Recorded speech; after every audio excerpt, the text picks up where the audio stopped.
नमस्कार दोस्तों, एक बार फिर से आपका स्वागत है चाणक्य क्लासेस के ऑनलाइन प्लेटफॉर्म पर। मैं कपिल सोनी अपनी एमसीक्यू की सीरीज़ के अंदर 8वां वीडियो आज आपके लिए लेकर आया हूँ, कला और संस्कृति का। इससे पीछे के 7 वीडियोज़ आप लोगों ने देखे, बड़ा अच्छा लगा, आप लोगों ने बड़ा प्रेम उन वीडियोज़ को दिया है, बड़े अच्छे कमेंट्स आप लोगों के देखने को मिले, अच्छे बुरे सभी पहलू उसमें देखने को मुझे मिले। परंतु अब अपने पढ़ने आज 8वां टेस्ट है। ये 8वां टेस्ट जो है स्कूल व्याख्याता 2022 का एक पेपर था, जिसमें शारीरिक शिक्षा का एक पेपर था, पीटीआई का। शारीरिक शिक्षा पीटीआई फिजिकल एजुकेशन के इसके अंदर आपको ध्यान रखना है कि जीके और विद एजुकेशन, जीके एजुकेशन और जीके का और प्लस में फिजिकल एजुकेशन दोनों का मिक्स पेपर था। 100 प्रश्न थे, जिसमें शारीरिक शिक्षा के क्वेश्चन भी थे और जीके के भी थे। उनमें से कुछ क्वेश्चंस को हम लोगों ने छांटा जो कला और संस्कृति के हैं। इसी तरीके से आप लोगों को पता होगा ऑनलाइन प्लेटफॉर्म पर आपके लिए हिस्ट्री की क्लासेस भी शुरू हो चुकी है। जिन बच्चों ने अभी तक इतिहास की क्लासेस को नहीं देखा है, वो इतिहास की क्लासेस को भी चेक कर लीजिएगा।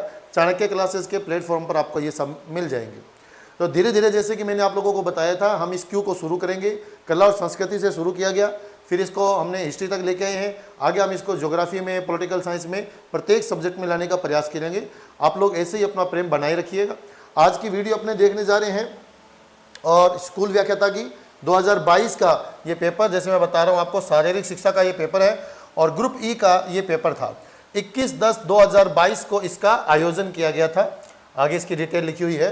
21/10/2022 को इसका आयोजन किया गया था, यह आपको ध्यान रखना है।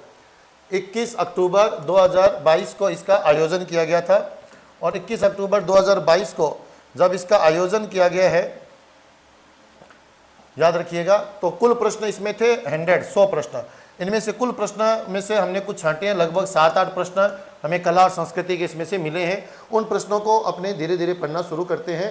एक एक प्रश्न पे अपन चर्चा करते हैं। पहला प्रश्न आपकी स्क्रीन पे ये रहा, बड़ा अच्छा आपको नजर आ रहा होगा। राजस्थान का फूलडोल महोत्सव किस धार्मिक संप्रदाय द्वारा मनाया जाता है? फूलडोल महोत्सव जो है किस धार्मिक संप्रदाय द्वारा मनाया जाता है? By which religious cult Phooldol festival of Rajasthan is celebrated? तो कौन सा है? वल्लभ संप्रदाय, मीरादासी संप्रदाय, सतनामी संप्रदाय और राम स्नेही संप्रदाय। तो आप लोगों को मैं बता दूं कि राम स्नेही संप्रदाय इसका सही उत्तर है, फूलडोल मेला। राम स्नेही संप्रदाय पे हम पहले भी बात कर चुके हैं मित्रों। एक बार मैं फिर दोबारा आप लोगों को इसके बारे में बता देता हूं। राम स्नेही संप्रदाय जो है, इस राम स्नेही संप्रदाय का प्रवर्तक जो है वो कहा जाता है रामचरण दास को। रामचरण दास जी को कहा जाता है। राम स्नेही संप्रदाय का प्रवर्तक रामचरण दास को कहा जाता है। रामचरण दास जी जो हैं, इनका जन्म जो हुआ था ये सोढ़ा गांव में, सोढ़ा गांव में जन्म हुआ था। सोढ़ा गांव जो वर्तमान में टोंक में पड़ता है, टोंक में पड़ता है, यह जन्म हुआ था। रामचरण दास जी ने अपनी जो पीठ स्थापित की थी वो शाहपुरा में की थी। शाहपुरा में पीठ स्थापित की। इस संप्रदाय के जो अनुयायी होते हैं वो गुलाबी रंग के वस्त्र पहनते हैं, गुलाबी रंग के। और इनसे रिलेटेड जो मेला है वो मेला कौन सा है? फूलडोल मेला है। ठीक है मित्रों, ये जो फूलडोल मेला है आप याद रखेंगे इस फूलडोल मेले का कि ये फूलडोल मेला लगता कब है। तो आप याद रखेंगे कि ये चैत्र के महीने में लगता है। चैत्र के कृष्ण पक्ष की एकम से लेकर पंचमी तक लगता है। चैत्र कृष्ण एकम से लेकर पंचमी तक ये मेला लगता है, फूलडोल मेला। और गुलाबी रंग के वस्त्र इनके अनुयायी पहनते हैं। शाहपुरा में ये लगता है, सोढ़ा गांव से रिलेटेड है। रामचरण दास, इनके गुरु का नाम जो था वो कृपाराम था। इनके गुरु का नाम कृपाराम था, कृपाराम। और रामचरण दास जी ने ये चलाया। इसके बाद में इसकी कुछ शाखाएं हैं, जैसे आप लोग पढ़ते होंगे कि एक शाखा है जिसका नाम है रैन शाखा। इस पे भी पिछली बार परीक्षा में प्रश्न पूछा गया है। रैन शाखा का प्रवर्तक आपको पूछा जाए तो दरियाव जी है, दरियाव जी है। फिर एक शाखा है जिसका नाम है सिंथल, ये पड़ता है बीकानेर में। और सिंथल शाखा का प्रवर्तक जो है वो हरिराम दास है, हरिराम दास है। फिर एक शाखा है इसकी खेड़ापा, जोधपुर में पड़ता है। खेड़ापा शाखा का प्रवर्तक जो है वो रामदास जी हैं, संत रामदास जी हैं। तो पहला इसका शाखा जो मैंने बताई पहली रेन शाखा नागौर में, ये दरियावजी प्रवर्तक है। सिंगथल शाखा बीकानेर में, उसका प्रवर्तक हजीराम दास है।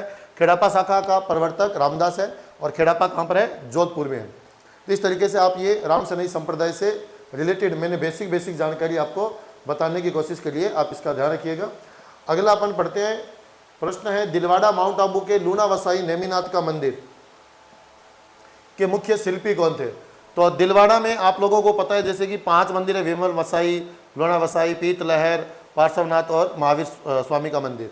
तो 5 जो मंदिर है उन 5 मंदिरों में ये प्रश्न जो पूछा गया है, ये प्रश्न पूछा गया है कि जो लूना वसाई मंदिर है माउंट आबू, दिलवाड़ा के माउंट आबू में लूना वसाई नेमिनाथ मंदिर है। नेमिनाथ जी का ये मंदिर है 22वें तीर्थंकर का। उनका मुख्य शिल्पी कौन था? शिल्पी पूछा गया है। देपाक, जेता, वास्तुपाल और शोभन देव। देखिए वास्तुपाल और तेजपाल, इन दोनों भाइयों ने तो इसको बनवाया है। बनवाने का काम किसने किया? तो इसको बनवाया तो किसने, आप बताएंगे? वास्तुपाल और तेजपाल नामक 2 ब्रदर हैं, 2 भाई हैं, उन्होंने इसको बनवाया था। जबकि इसका वास्तुकार या इसका शिल्पी जो माना गया है वो माना गया है शोभन देव को। शोभन देव जो है वो लून वसाई नेमिनाथ मंदिर के माने गए हैं शिल्पी। चलिए इसकी थोड़ी डिटेल है हमारे पास, आपको उससे रूबरू करवाते हैं। देखिएगा आपके सामने लिखा हुआ है मित्रों, आराम से। ये पहले भी मैं बता चुका हूँ, पिछले एक वीडियो में पहले भी बताया था, एक बार दोबारा बता रहा हूँ। दिलवाड़ा के जैन मंदिरों में कितने मंदिरों का समूह है? आप बताएंगे 5 मंदिरों का समूह है। कौन से हैं? विमल वसाई, लूना वसाई, पीतलहार, पार्श्वनाथ और महावीर स्वामी का मंदिर है। जो पहला मंदिर है विमल वसाई, इस पे एक प्रश्न आया हुआ है कि इसका निर्माण किसने करवाया था? तो गुजरात के एक शासक थे भीम प्रथम, और भीम प्रथम के मंत्री हैं विमल वसा।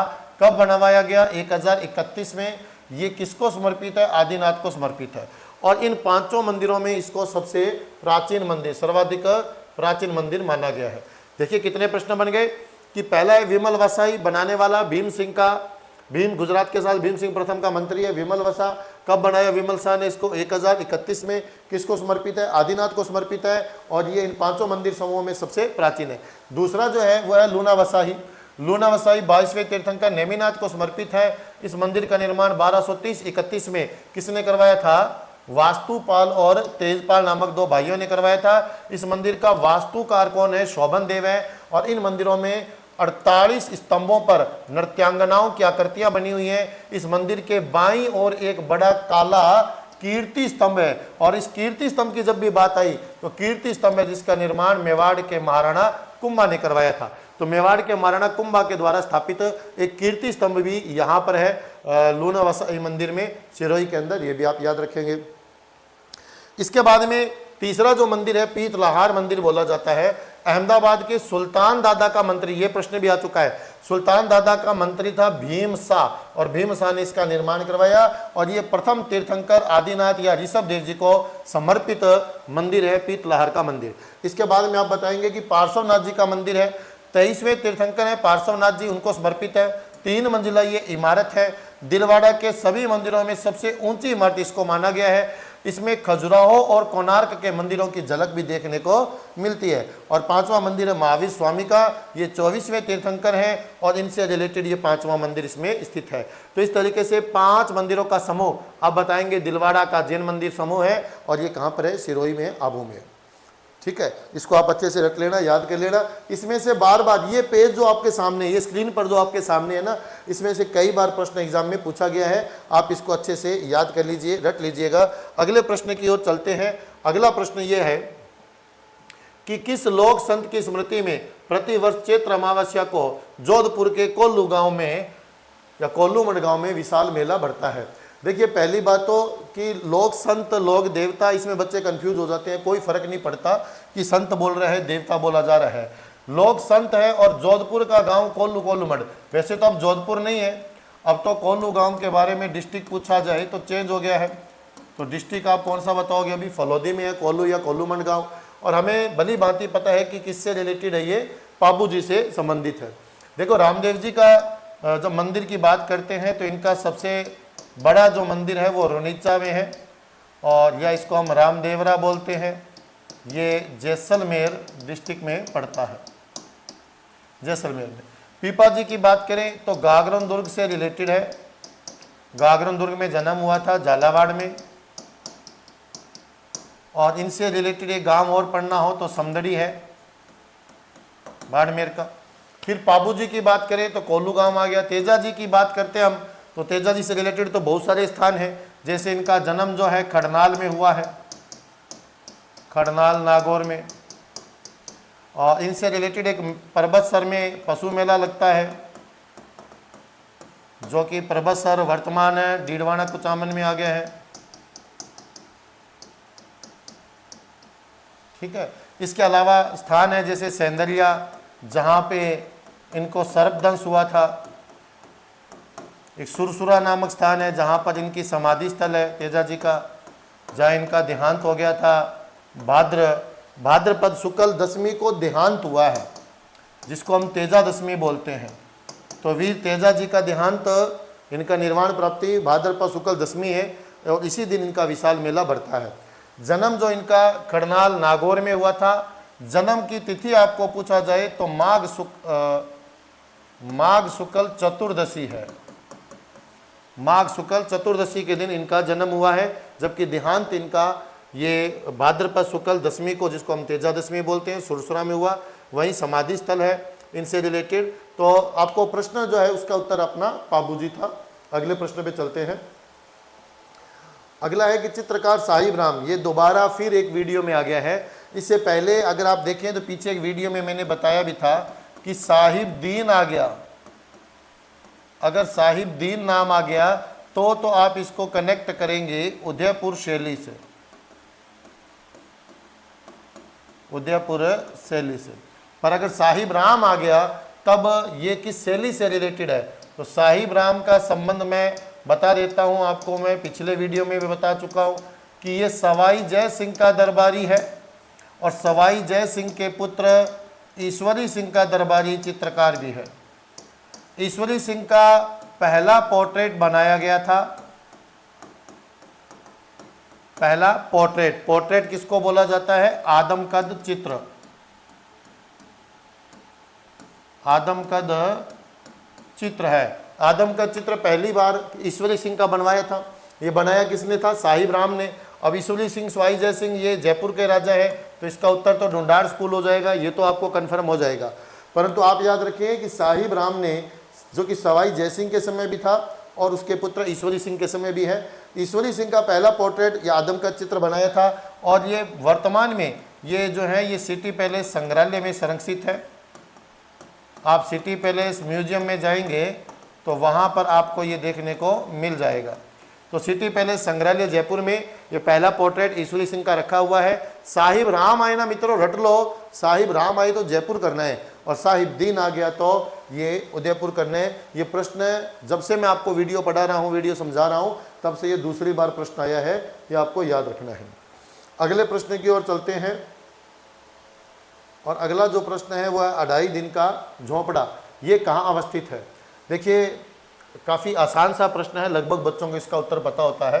अढ़ाई दिन का झोंपड़ा जो है ये अवस्थित कहाँ पर है? अजमेर में है। हम पढ़ते हैं कि विग्रह राज चतुर्थ जो थे, विग्रह राज चतुर्थ, इन्होंने एक संस्कृत पाठशाला का निर्माण करवाया था। कई जगह नाम मिलता है सरस्वती कंठाभरण।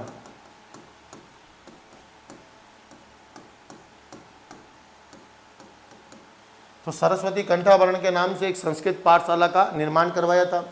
तो बाद में इसी संस्कृत पाठशाला की जगह पर एक मस्जिद का निर्माण करवाया गया। उसी संस्कृत पाठशाला की जगह एक मस्जिद का निर्माण करवाया गया और इस मस्जिद का निर्माण जो है गुलाम शासक कुतुबुद्दीन ऐबक ने करवाया था। कुतुबुद्दीन ऐबक ने निर्माण करवाया था एक मस्जिद का। ये जो मस्जिद है इसको संभवतः राजस्थान की सबसे प्राचीन मस्जिद माना गया है।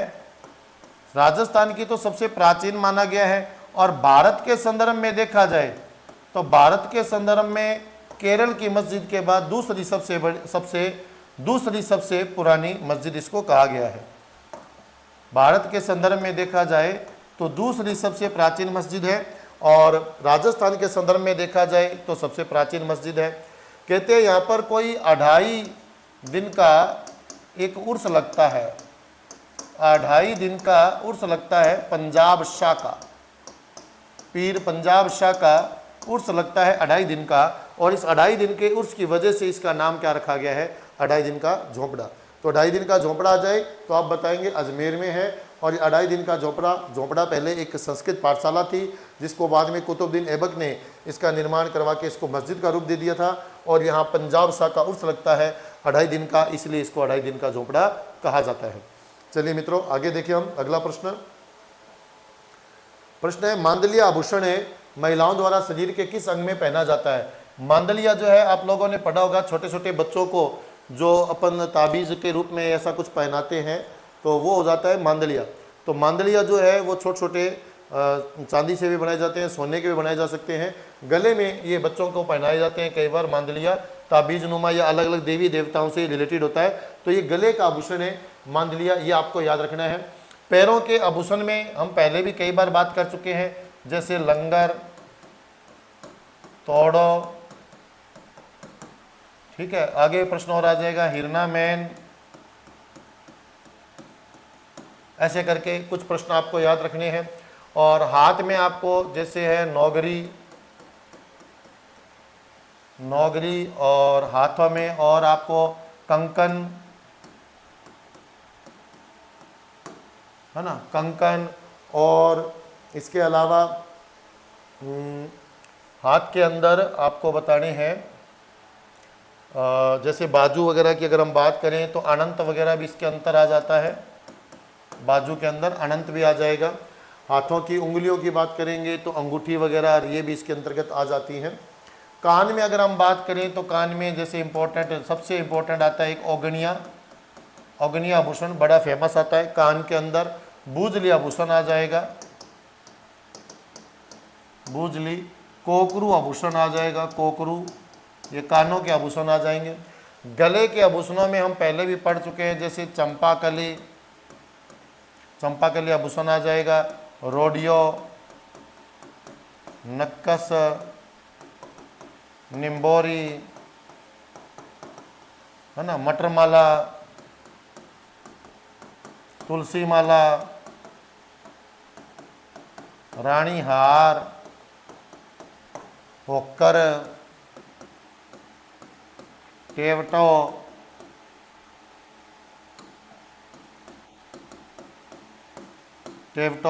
ये सारे आप किसके बताने हैं, गले के आभूषण, ठीक है। और यहाँ पर कुछ आभूषण हमने एक एक दो लंगर, तोड़ो, हिरनामैन, पैर के आभूषण आदि की बात की। ये एक ऐसा पेपर है, जब मैं इसको चेक कर रहा था तो इसमें आभूषण पर आधारित 2 प्रश्न आए हुए हैं। तो एक प्रश्न तो ये है, एक आगे प्रश्न और आएगा, वो भी आभूषण पर आधारित होगा, आपको याद रखना है। इसका मतलब ये है मित्रों कि आभूषण का जो प्रश्न होता है वो लगभग हर एक परीक्षा में आता ही आता है। आपको आभूषणों को अच्छे से याद करना है, अच्छे से रटना पड़ेगा और इन पे एक प्रश्न पक्का बन जाता है। राजस्थान का कौन सा स्थान है जो होली पर्व के अवसर पर इलोजी की सवारी निकाली जाती है। देखिए हम पहले तो पढ़ते हैं इलोजी के बारे में। इलोजी के बारे में ये कहा जाता है कि इनको पश्चिमी राजस्थान में या मारवाड़ में छेड़छाड़ का देवता कहा जाता है।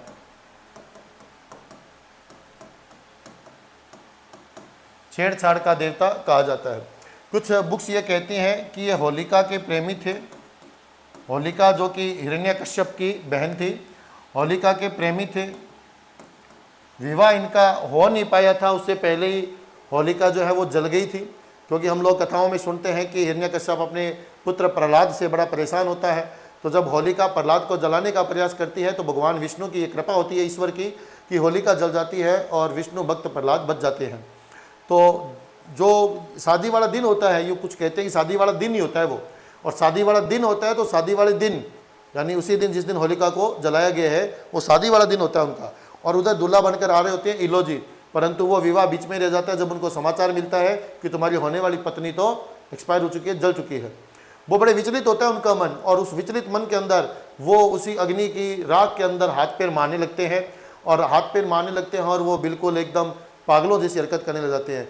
अगले दिन जो है धुलंडी जब हम मनाते हैं, वो धुलंडी कहीं ना कहीं इलो जी की याद में ही मनाई जाती है, क्योंकि उसी में वो जिस प्रकार से वो होलिका की राख वगैरह उछालते हुए अगले दिन सुबह निकलते हैं, उसी तरीके से हम लोग होली वाले दिन रंग गुलाल वगैरह लेकर निकलते हैं। तो ये पारंपरिक अगर देखा जाए प्राचीन काल से, तो ये सतयुग की घटना है, और सतयुग के टाइम की इस घटना को बाद में त्रेता युग में, द्वापर युग में भगवान कृष्ण राम आदि से भी जोड़ा गया।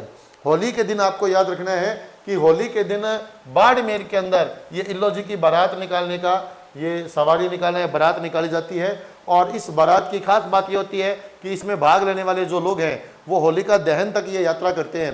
होलिका दहन तक, जहाँ होलिका दहन का कार्यक्रम रखा गया है, वहाँ तक ये सवारी या ये बारात जाती है। जाते वक्त वो लोग ढोल नगाड़ों पर नृत्य करते हुए जाते हैं, परंतु जैसे होलिका दहन होता है और वापस घर लौटते हैं तो रोते रोते, दुखी मन से, उदास मन से, गमगीन माहौल में घर लौटते हैं। और जाते वक्त खुशी में, आते वक्त गम के अंदर आते हैं। ये बाड़मेर में और जालोर साइड में भी ये सवारी निकाली जाती है, पर सही उत्तर इसका परीक्षा की दृष्टि से बाड़मेर है, ये आपको याद रखना है। इल्लो जी से रिलेटेड है, जिन्हें मारवाड़ में छेड़छाड़ का देवता कहा जाता है। इनकी नग्न मूर्तियों की पूजा ज़्यादातर की जाती है। ये खुद कुंवारे थे, परंतु ये एक अच्छे जीवन साथी की तलाश में जो लोग इनकी पूजा करते हैं उनको भली भांति आशीर्वाद प्रदान करते हैं। चलिए आगे चले हम अगले लोक देवता।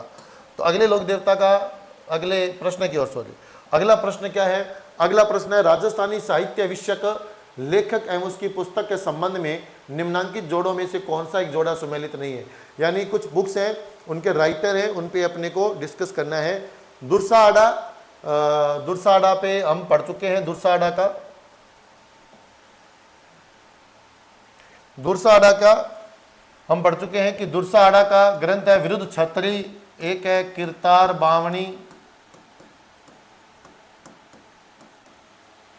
बावणी। बिट्ठू में जी बिट्ठू का पाबूजीरा छंद, ये इंपॉर्टेंट है। एक जैसे आप पढ़ते हैं गोगाजीरा रसावला,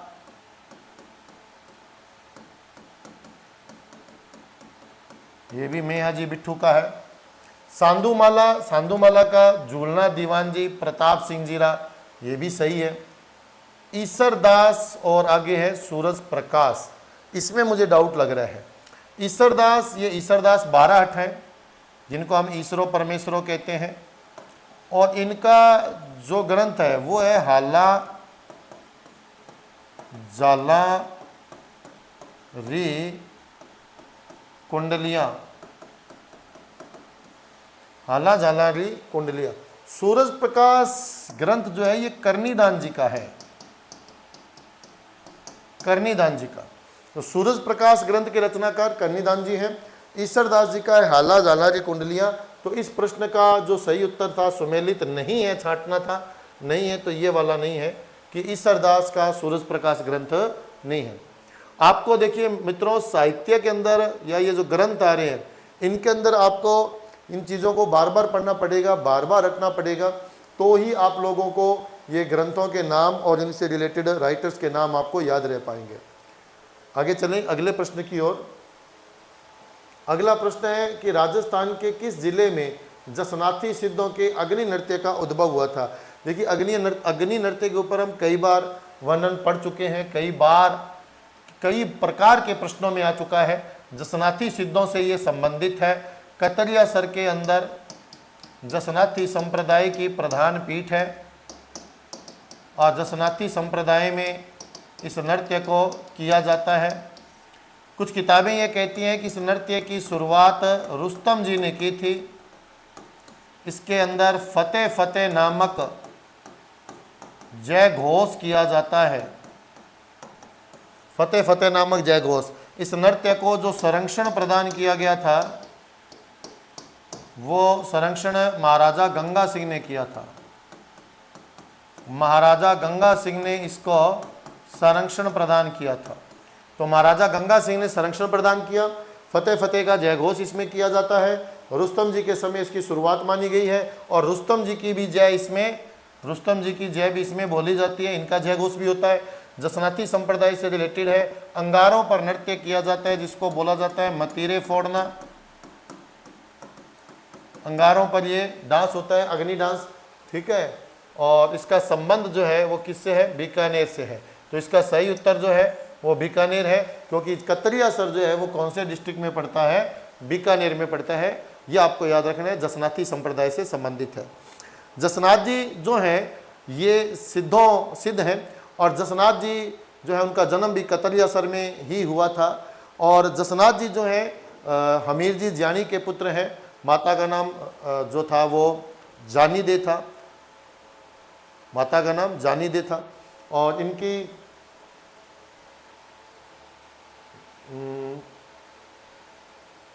पत्नी जो है उनका नाम था कालल दे या काजल दे, कालल दे या काजल दे, ठीक है। तो हमीर जी जानी के ये पुत्र हैं, और इन्होंने, आपको याद रखना है, कालल दे या काजल दे ये इनकी पत्नी का नाम है। जब इन्होंने जीवी समाधि ली तो कहा जाता है इन्होंने भी समाधि ले ली थी। और ये सारा संबंध आपको याद रखना है किससे है, जसनाथ जी से रिलेटेड है। आगे चलते हैं। अगला है, किस दुर्ग में सैयद मीरन शाह या मीरान शाह, या इनको मीरान साहब भी बोल देते हैं,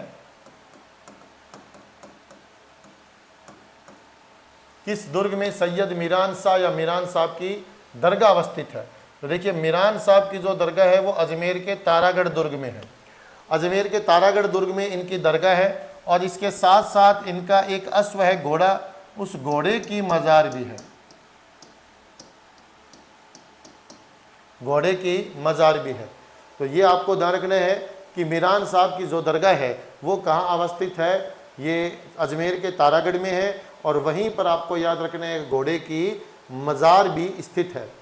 देखिए, इसमें अपन को ऐसे पढ़ते हैं, इसमें थोड़ा सा कि इसको अलग तरीके से पढ़ते हैं, थोड़ा सा अलग तरीका ये है कि इसमें देखते हैं कि क्या क्या चीज़ें हैं इन सब के अंदर। उत्तर मैंने आपको इसका बता ही दिया है ना, इसका सही जो उत्तर है वो मैंने आपको बता दिया है कि तारागढ़ फोर्ट है अजमेर। देखिए, मेहरानगढ़ किला दिख रखा है जोधपुर, इसके अंदर अगर आपको मस्जिद वगैरह पढ़नी हो तो इसके अंदर क्या क्या चीज़ें हैं आप देखिएगा। इसमें एक तो है सूरी मस्जिद,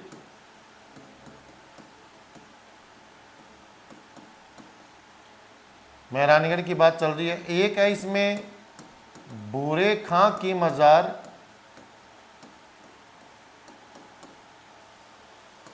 बूरे खां की मज़ार। एक इसमें बताएंगे जहूर खां की मज़ार,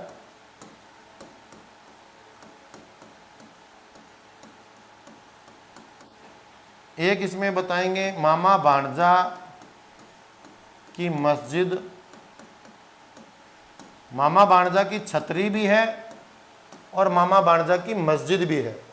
तो ये सब चीज़ें आपको ध्यान रखनी है, मेहरानगढ़ में है।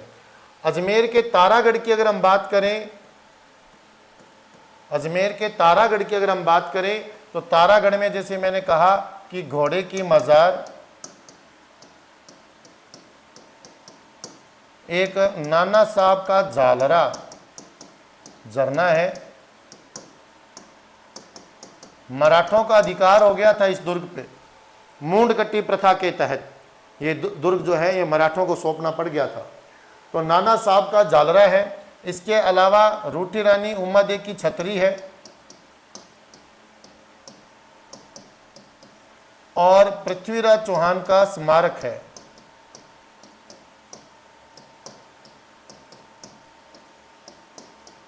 पृथ्वीराज चौहान का स्मारक है। तो ये सब चीज़ें आपको ध्यान रखनी है, ये अजमेर के तारागढ़ में है। अब अपने बात करते हैं तो भैया फिर इस जयगढ़ में क्या चीज़ है। तो जयगढ़ में आप क्या पढ़ेंगे, जयगढ़ के अंदर तो एक तोप खाना है, यहाँ तोप डालने का एक तोप खाना है जिसमें एक तोप डाली भी गई थी, जयबाण तोप, जयबाण तोप। इसके अलावा आप पढ़ेंगे तो इसमें एक लक्ष्मी विलास महल है,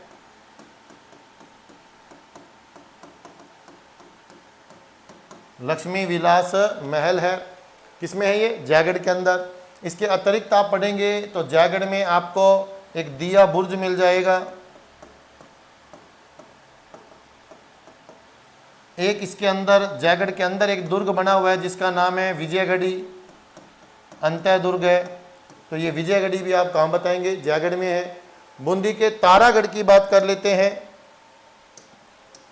तो बूंदी के तारागढ़ की अगर हम बात करें, बूंदी के तारागढ़ की, तो तारागढ़ में क्या क्या चीज़ें हैं देखिएगा।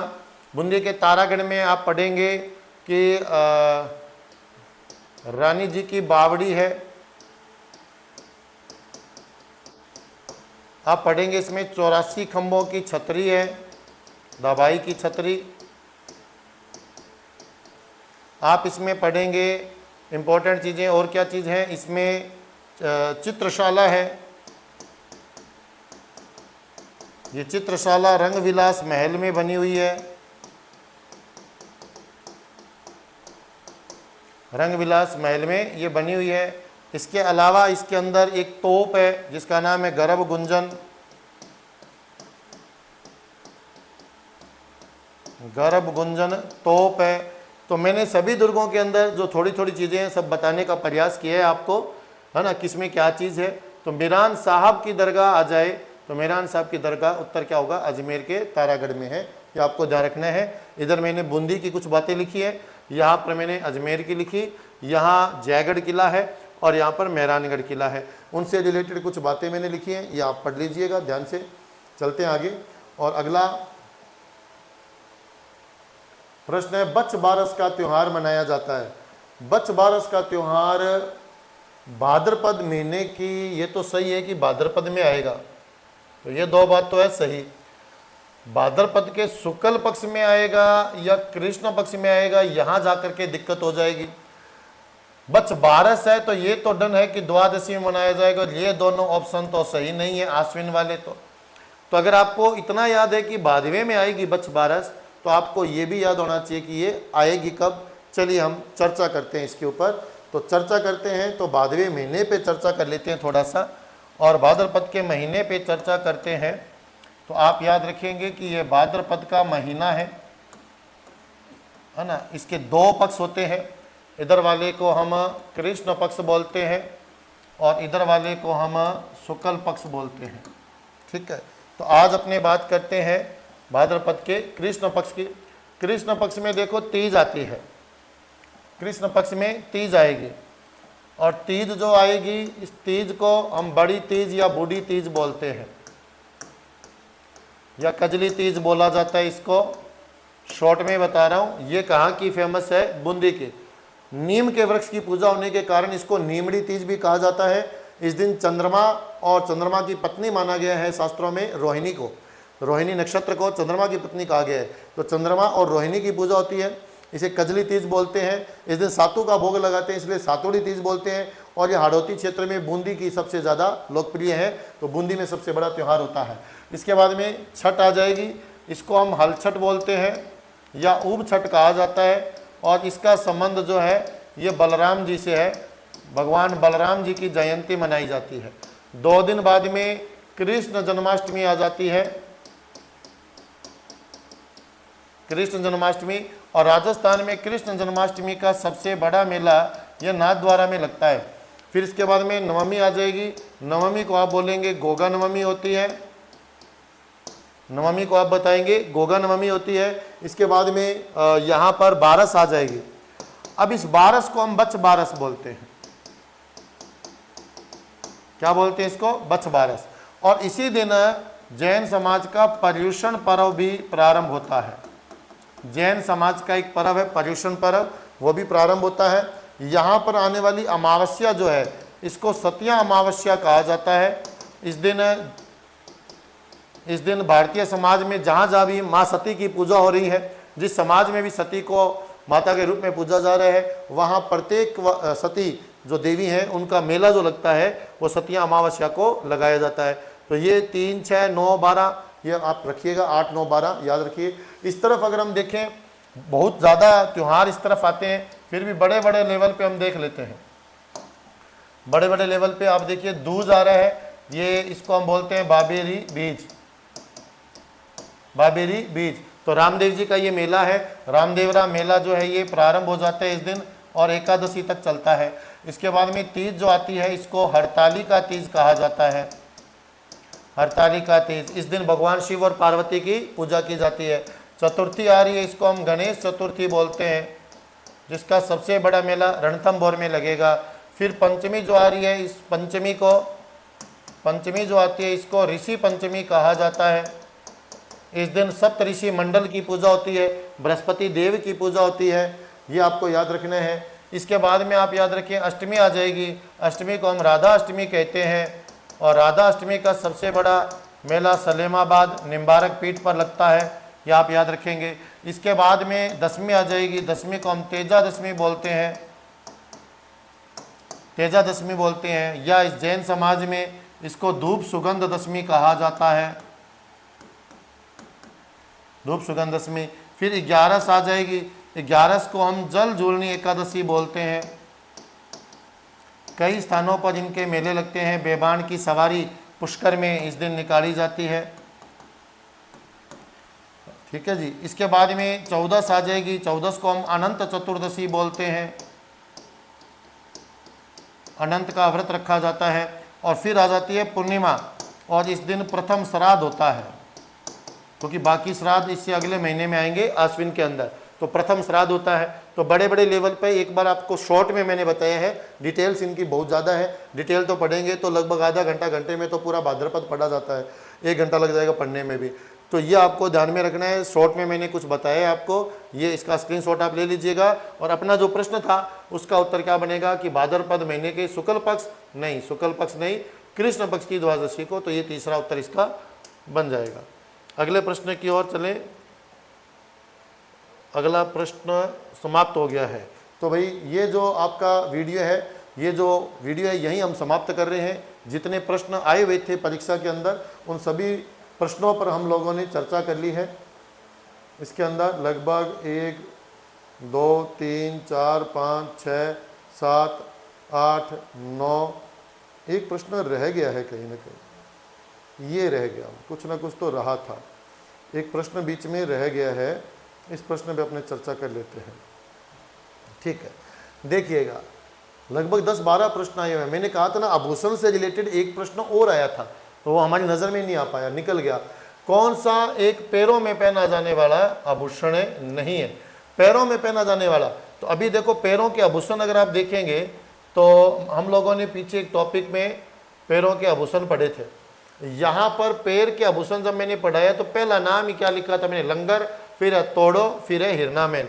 तो आपका जो ये प्रश्न है, इस प्रश्न के अंदर देखो लंगर तो ये आ ही गया, इसका मतलब लंगर तो पैरों का आभूषण है ही। झांझर होती है ना, ये जे तेरो पायलों की है ना खनखन है, या झांझर खनकाई, ये गाने भी चलते हैं ऐसे। नुपुर का मतलब घुंघरू ही होता है ना। तो ये जो नौगरी है, अच्छा ये भी उसमें मैंने बता दिया होगा, ये हाथ का आभूषण होता है। नौगरी जो है वो हाथ का आभूषण होता है। ये भी शायद मुझे से याद आ रहा है कि मैंने यहाँ आपको, यहाँ भी हाथों में पहला ही ऑप्शन ये लिखवाया था नौगरी, तो ये आपको याद रखना है, ठीक है। तो लंगर और पैरों का है, नौगरी जो है वो हाथ का है। इस हिसाब से इस प्रश्न का उत्तर ये बनेगा कि नौगरी हाथ का है, तो उत्तर ये बन जाएगा कि ये पैरों से संबंधित नहीं है। बाकी जितने भी 3 हैं ये तीनों के तीनों पैरों से संबंधित है।